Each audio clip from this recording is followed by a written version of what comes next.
Bonjour à tous, c'est Ludovic, votre analyste pour le site Belgian Investor, et voici la mise à jour en vidéo de mon avis sur le S&P 500.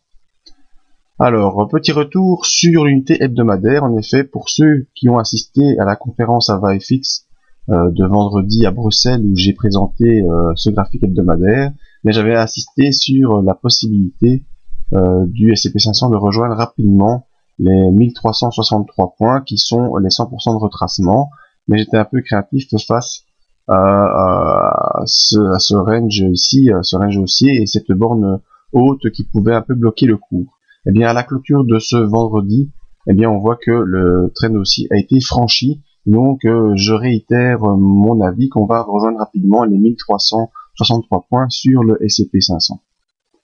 Alors revenons pour un format plus habituel de la vidéo sur unité journalière pour un peu décortiquer ce qui s'est produit lors de cette semaine. Je vais un peu effacer le canal hebdomadaire, sinon ça fait beaucoup de canal à regarder, ça devient brouillon pour tout le monde. Eh bien, cette semaine, moi j'avais anticipé ce scénario, c'est-à-dire un retour sur la M20 ou peut-être sur le bas du canal avant de rejoindre le haut du canal baissier qui était ici, pas canal baissier mais un canal de réaction par rapport à la technique des MPL, technique que je pourrais vous expliquer plus tard si vous le souhaitez. Donc l'objectif était donc bien de rejoindre cette ligne noire. Et bien début de semaine, eh bien ça se passe comme prévu, on va rejoindre la M20, on va pas jusqu'au bout du canal mais c'est pas toujours obligatoire d'aller chercher tous les supports. Donc la M20 très efficace comme support actuellement. On repart à la hausse mercredi, jeudi et vendredi, là, surprise générale. Non seulement on rejoint l'objectif, mais en plus on le dépasse, on le franchit et on va probablement pouvoir continuer cette accélération haussière en direction des 1365 points.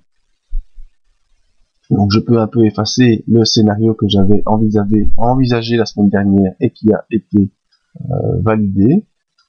Donc voilà.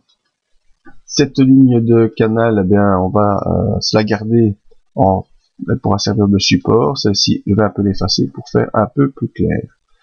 Donc voilà, actuellement, la situation du S&P 500 haussier a dépassé l'objectif. Voyons ce que les indicateurs nous montrent. Alors, le MACD, qui avait croisé à la baisse et commençait à se retourner, se retrouve une nouvelle fois en situation de croisement haussier. Alors attention, c'est un tout petit croisement haussier, très faible, le signal avait déjà commencé à baisser et maintenant redevient à plat. Donc il faudra également confirmer lundi ce recroisement haussier qui n'est pas très franc et pas très marqué. Donc on attendra une confirmation pour voir si le MACD et le cours peuvent poursuivre cette poussée haussière. Alors les volumes, important les volumes. On voit par contre qu'au niveau des volumes, il y avait eu des grosses séances de vente qui s'étaient effectuées lors de la semaine du 25 janvier, donc la semaine précédente. Et ici, cette semaine, même si c'est une semaine acheteuse, eh bien, les volumes ne reviennent pas au niveau précédent. Donc, on a ici une divergence baissière sur l'OBV. Ça, c'est un petit peu inquiétant également. Sur l'OBV, divergence baissière par rapport au cours qui, lui, a fait un plus haut.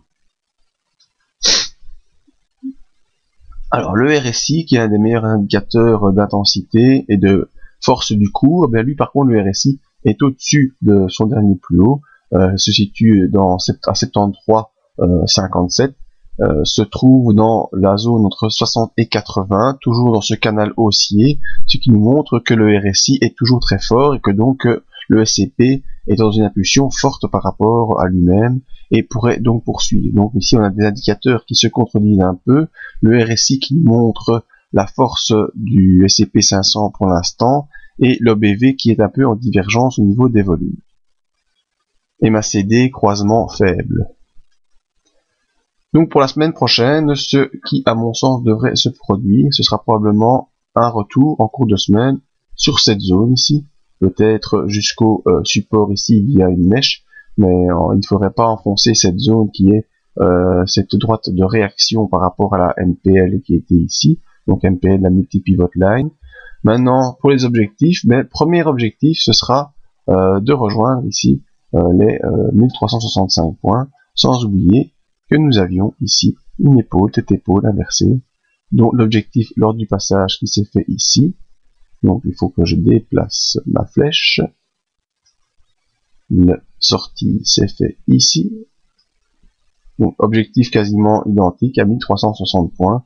Donc c'est ce qu'on visera pour la semaine prochaine, avec un probable retour sur ce support qui ne doit pas être enfoncé, ou peut-être celui-ci qui ne doit pas non plus être enfoncé. Enfin bon, on prendra le plus bas dessus des supports qui sera ici à 1327 points, qui ne doit pas être enfoncé. Et l'objectif haussier de cette semaine sera les 1365 points, ce qui nous laisse actuellement une marge de progression de 1,55% pour la semaine prochaine. C'est pas énorme, mais si ça fonctionne comme ça, on pourra s'en contenter. Voilà, c'était mon analyse actualisée du S&P 500. Vous pouvez nous rejoindre sur le site pour voir d'autres analyses sur le CAC 40, le BEL 20, des matières premières, et aussi l'euro-dollar, ou venir voir en cours de semaine nos briefings qui font la mise à jour de toutes ces analyses, et peut-être aussi une petite visite par la partie membre qui a encore bien performé cette semaine, ce mois de janvier, pardon. Merci à tous et à bientôt.